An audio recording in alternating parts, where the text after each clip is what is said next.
थेट दृश्य आपण बघतोय नागपूरवरून यवतमाळमध्ये पंतप्रधान नरेंद्र मोदी हे दाखल होत असतानाची ही दृश्य आहेत। पंतप्रधान नरेंद्र मोदी यांचं हेलिकॉप्टर हे यवतमाळमध्ये दाखल होत असतानाची ही दृश्य आपण पाहतोय। पंतप्रधानांचा हा यवतमाळ दौरा आहे, विदर्भातला हा महत्त्वाचा दौरा आणि आजच्या या दौऱ्यामध्ये तब्बल आपण जर बघितलं तर मोठ्या संख्येने बचत गटाच्या महिला असतील किंवा आणि ही दृश्य आपण बघतोय थेट पंतप्रधान नरेंद्र मोदी यांचं हेलिकॉप्टर हे यवतमाळमध्ये दाखल होतंय। पंतप्रधानांच्या सोबत अनेक महत्त्वाचे अधिकारी हे त्यांच्या सोबत असणार आहेत। पंतप्रधान नरेंद्र मोदी यवतमाळमध्ये दाखल होत असतानाची ही दृश्य आपण बघतोय। नागपूरमध्ये ते आधी उतरले आणि नागपूरवरून विशेष हेलिकॉप्टरनं त्यांची ही विमानं इथे दाखल होताना आपल्याला पाहायला मिळतात। विवेक गावंडे आमचे प्रतिनिधी आपल्या सोबत आहेत। विवेक, आत्ताचे काय अपडेट? सध्या पंतप्रधान नरेंद्र मोदी आता यवतमाळच्या भारी विमानतळ परिसरामध्ये दाखल झालेले आहेत। या ठिकाणी आपण पाहू शकतो की कशा पद्धतीनं वायुसेनेचे तिन्ही हेलिकॉप्टर जे आहेत ते आता सध्या भारी विमानतळ परिसरामध्ये आता पोहोचलेले आहेत। यवतमाळ शहराच्या भागामध्ये सध्या हे विमानं जे आहेत ते आता दाखल झालेले आहेत। थोड्याच वेळात हे विमानं जे आहेत ते भारी विमानतळावर जे आहेत ते या ठिकाणी लँड होतील आणि त्या ठिकाणी पंतप्रधान मोदींचं स्वागत जे आहे ते केलं जाईल। आपण पाहू शकतो की हे विमानतळाच्या दिशेने आलेलं जे विमानतळ आहे हे आता भारी विमानतळाकडे हे विमान जे आहेत ते आता जायला जे आहे ते सुरुवात झालेली आहे।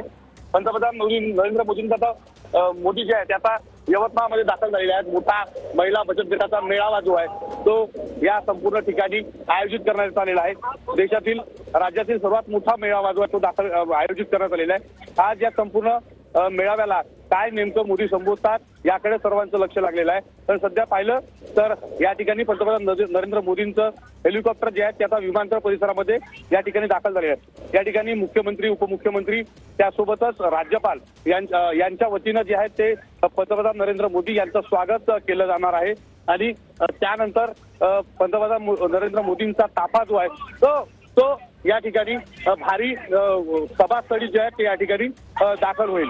प्रज्ञा, अगदी आणि मेळाव्याची आपण बघतोय सभास्थळी तब्बल 45 एकरावरती सभामंडप उभारण्यात आलेला आहे आणि भव्य दिव्य अशा स्वरूपाचा हा सभामंडप आहे आणि जिथे तब्बल लाखांमध्ये महिला दाखल झालेल्या सुद्धा पाहायला मिळतात। विवेक, आपण जर बघितलं तर 45 एकरावरचा हा सगळ्यात मोठा सभामंडप आपण पाहतोय आणि जोरदार तयारी आपण बघतोय लोकसभेचीच।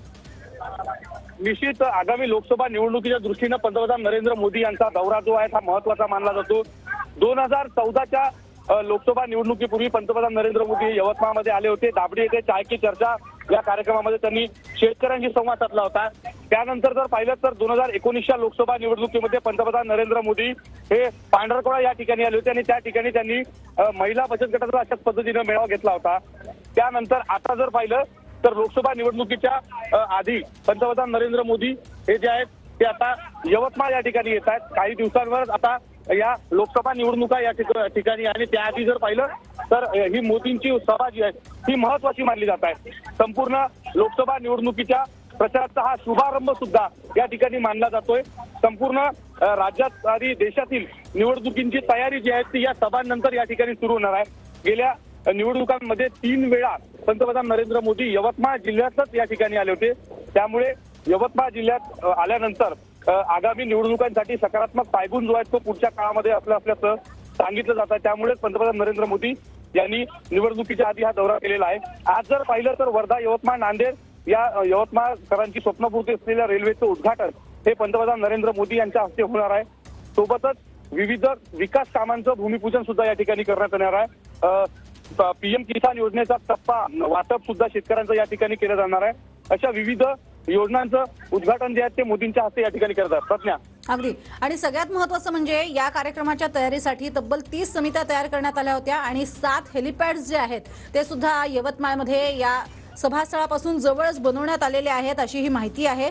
आणि सगळ्यात महत्त्वाचं म्हणजे विशेष रस्ता हा सुद्धा पंतप्रधानांच्या आगमनासाठी तयार करण्यात आलेला आहे असंही कळतंय।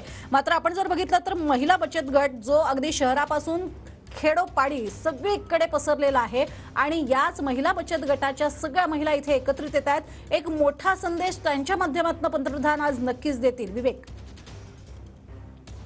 प्रज्ञा, निश्चितच आज महिला बचत गटाच्या माध्यमातून महिलांसाठीची विशेष योजना जी आहे ती या ठिकाणी आज सांगितली जाण्याची शक्यता आहे। त्यासोबतच महिला सक्षमीकरण आणि बाकी विविध योजनांच्या संदर्भात सुद्धा पंतप्रधान नरेंद्र मोदी बोलण्याची शक्यता आहे. ज्या काही महिलांच्या संदर्भाच्या योजना आहेत त्याची वाढ सुद्धा राज्य सरकारकडून या ठिकाणी करण्यात आलेली आहे. त्यामुळे हा दौरा जो आहे तो अतिशय महत्त्वाचा जो आहे तो मानला जातोय. प्रज्ञा.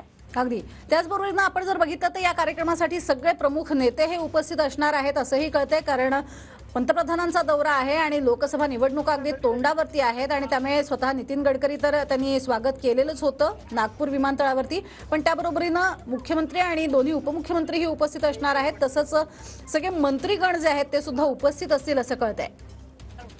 प्रज्ञा, या ठिकाणी जर पाहिलं तर महाराष्ट्राचे राज्यपाल रमेश बैस जे आहेत ते या ठिकाणी दाखल झालेले आहेत. सोबतच मुख्यमंत्री एकनाथ शिंदे, उपमुख्यमंत्री देवेंद्र फडणवीस, उपमुख्यमंत्री अजित पवार हे सुद्धा या ठिकाणी झाले. त्यांच्या समवेत कृषी मंत्री धनंजय मुंडे आणि यवतमाळ जिल्ह्यातील पालकमंत्री आणि सर्व आमदार खासदार जे आहेत ते सुद्धा आता विमानतळावर या ठिकाणी दाखल झालेले आहेत आणि पंतप्रधान नरेंद्र मोदींचं स्वागत जे आहे ते या ठिकाणी केलं जात आहे.